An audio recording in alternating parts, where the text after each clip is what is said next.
That there is a picture of my first sunflower. Well, yesterday morning I went out to, see what was ready in the garden. Found a ton of yellow squash. We did get a little bit of rain the night before and made these squash grow like crazy. So I've been doing the zucchini snacks, dehydrating them. So I figured I'm going to do another video about this because we really love them. And this time I'm going to try the yellow squash along with some zucchinis. And you can see people ask if they come out crisp. They come out just like potato chips. So, they're really good and we enjoy them, so I figured I'd try it with the yellow squash this time. So, just got to wash them up and do a little bit of trimming on them. And I do have a couple of them here, like that one there, that's really oversized, but figured I'd try it anyway, see what happened. And this one, was kind of a monster and it had really big seeds and like a kind of a pithy interior to it. So what I wound up doing was just setting the mandolin at 1/8 of an inch. And you can see the slices just wouldn't fit out of there. And just taking that whole squash and just slicing it, seeds and all. Now originally I didn't do the seeds on my first batches last year, but a subscriber told me I should try it with the seeds, that you don't even notice them. So I've been doing them this year with it, and you don't even know they're there. They're really good. So I won't take them out anymore. But on these, they're a little bit too kind of like pithy in the middle and really big seeds. So this one here, at least, I'm gonna trim the seeds out of and just use the outer meat on it. But all the rest of them, I'm gonna use the whole thing.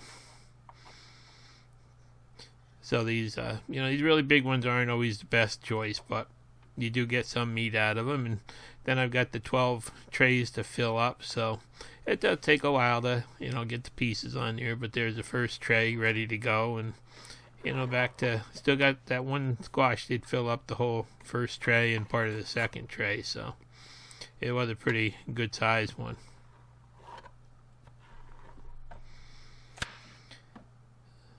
So that big guy's all gone, and it's just the same thing over and over again. Now, if you have a mandolin, and one of the things I'd recommend if you haven't used it a lot is get one of those cut-proof gloves, because I do a couple of passes with my fingers and try to keep them as far away as I can, because this thing will chop them right off. And then what I do is I switch over to that little pusher thing once it starts getting down anywhere near close, and that way you don't take your fingers off. So I definitely would recommend one of those cut-proof gloves if you're just starting out. But you can see this batch here, I left the seeds right in, and just like a jigsaw puzzle, putting them together. And then before they go in the dehydrator, I did these with the same crazy salt. I'm gonna shake a little bit of that on the one side of each of these, just like I did with the zucchini snacks last year. And then just load them in the dehydrator.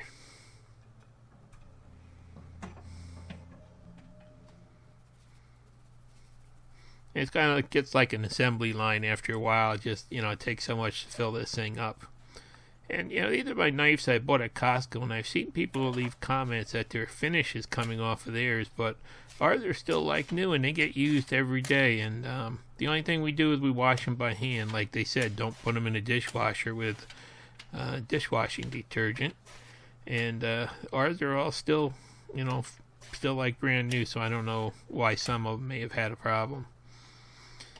But again, I'm just gonna slice this all up, seeds and all, and this is set at the 1/8 of an inch thick setting. I came to realize that gives me the crispiest chips, and they dry in the fastest amount of time, and they actually stay crispy throughout the winter. So there we go. It's like one rack after the next until they're full. And a mandolin is really a good thing to have if you're doing stuff like this. Then I had 3 racks that I didn't have any more yellow squash for, so I decided to take some of these zucchinis. And my zucchinis are getting near the end of the line, I think. We've gotten a lot of them, but the squash bugs have moved in by the millions, and they're not really looking all that great right at this moment. We still are getting a lot of them, but I think the squash bugs are going to do them in soon. And again, you use that pusher when you get anywhere near. You don't want your fingers near that blade because it's razor sharp. Those gave me some really nice big straight slices, you can see, and they fill up the racks really quick. There were a couple little bad spots in the zucchini itself that I just had to go back and cut out. And same crazy salt.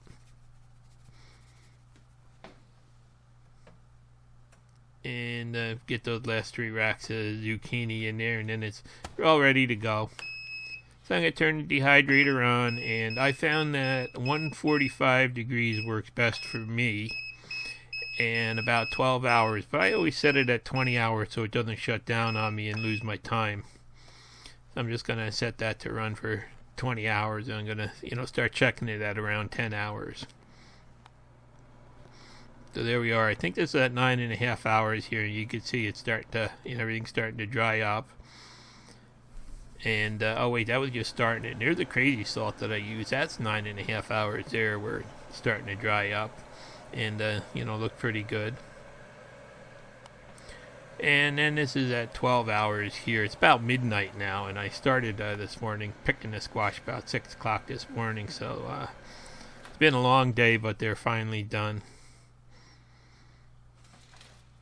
So now, one thing I did find with the yellow squash, they have a tendency to curl up a little bit more than the zucchinis do, and they kind of hit the next shelf. They go up or down, and kind of get caught as you're pulling them out, so you really have to be careful with them.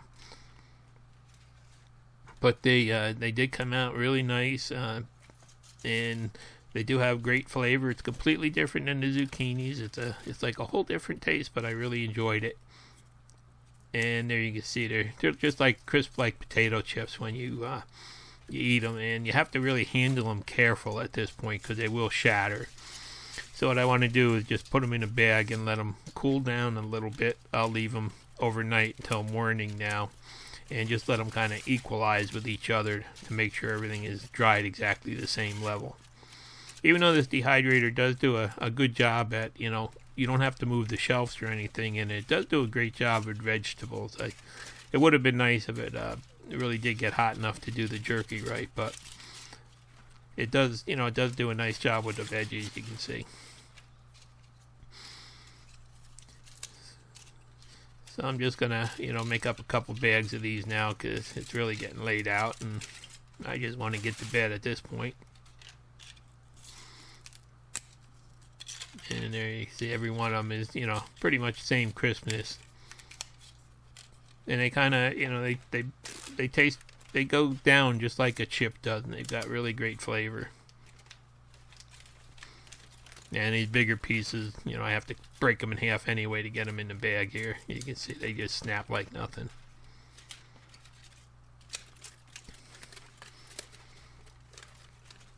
So I just wanted to, do an update on this video and let you know the temperatures that I'm using and the thickness of the slices and stuff. And everybody so far has loved these things, and we do too.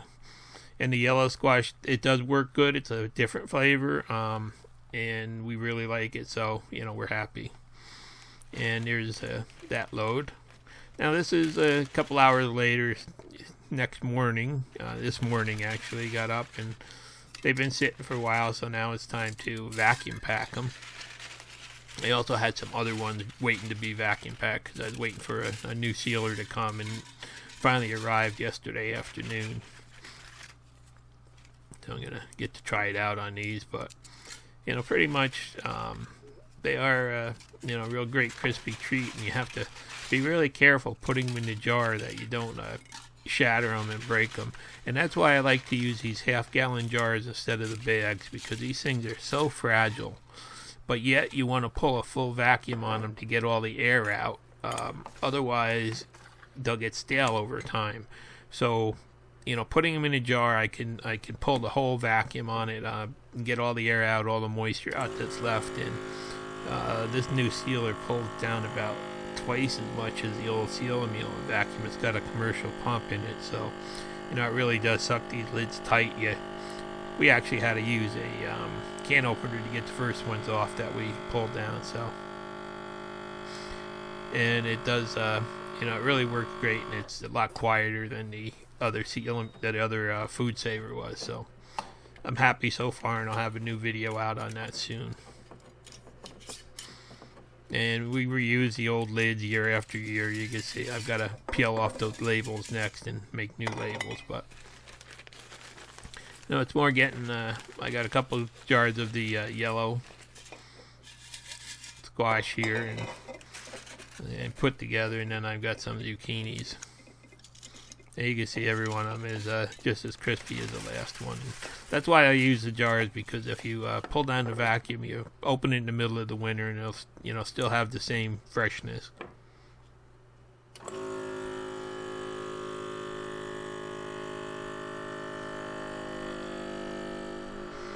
I must say, these little ball vacuum sealer things for these lids, really, I use mine all the time. It's like, just about every day it gets used, and they work perfect every time. I haven't had a problem with them, so I'm real happy for, I think they were only maybe about $6 or $8 a piece, so I'll have to see if I can find my old link to them and put that in there too. But, pretty much now I'm going back, and this is some of the zucchini I had done the day before, and I was just waiting for the sealer to come so I could get it all packed up and sealed away.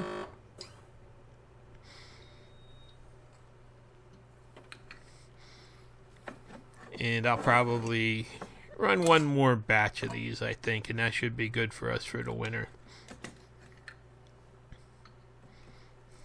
So now that I've got all the jars sealed up, it's time to just run in the other room and make the labels. And I use that Cameo 3 print and cut for that.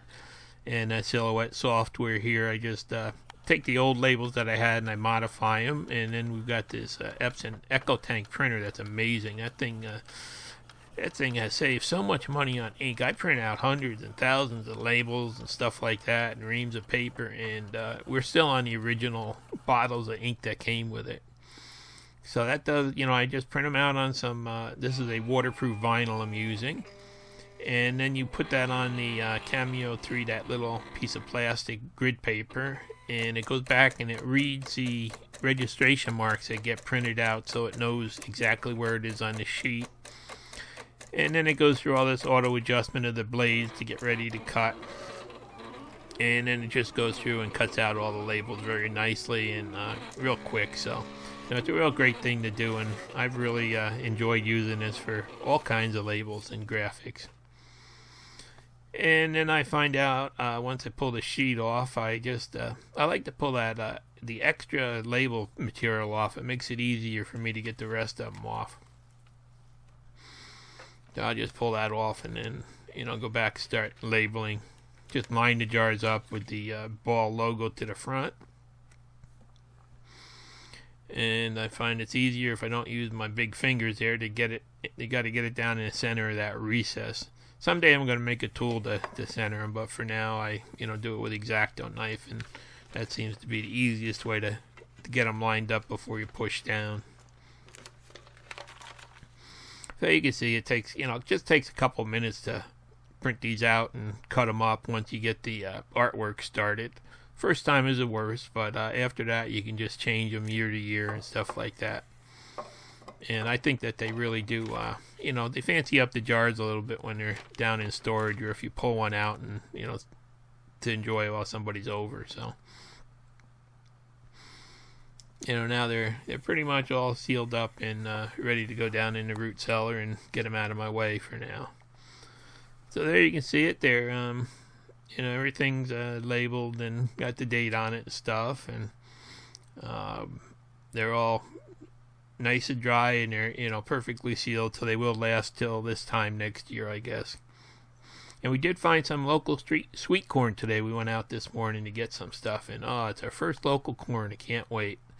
So I just wanted to share with you, I picked the squash in the morning, and a couple other things too, and by the next morning I've got them in the jars all ready to be put away for the winter. So you want to do this kind of stuff quick when everything is really fresh and it retains its best quality. Thanks for watching. Please subscribe.